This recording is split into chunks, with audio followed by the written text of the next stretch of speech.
Là, c'est la galerie Arte, là où j'expose durant la Biennale de Dakar.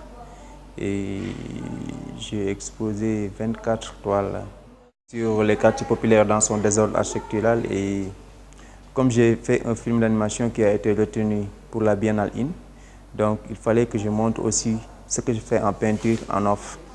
J'avais pensé et avoir l'idée de faire un film par rapport à ce que je fais en peinture.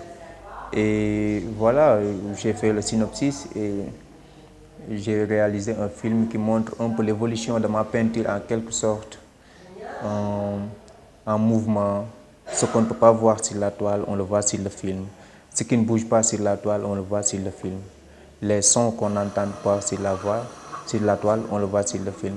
Donc en fait, moi je dis que c'est une jonction entre la peinture et le cinéma.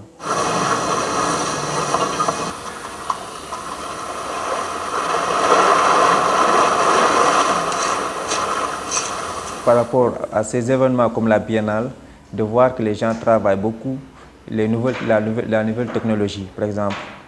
Comme vous l'avez constaté aussi à la Biennale, on a présenté beaucoup de vidéos.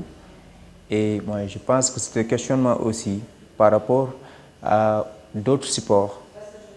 Nous, notre art, on le vit d'abord, mais avec ces nouvelles technologies qu'on commence à apprendre, il y a un peu de difficultés. Tu vois un artiste qui commence un travail intéressant, soit sur la peinture, avec le diapason de l'art contemporain, ils se disent, je vais faire des installations.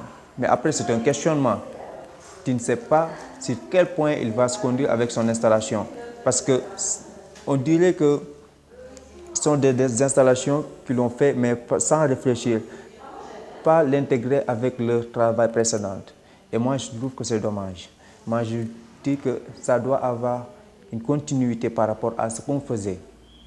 Moi, je pense que c'est là où l'utilité de l'art contemporain et les nouvelles technologies aussi.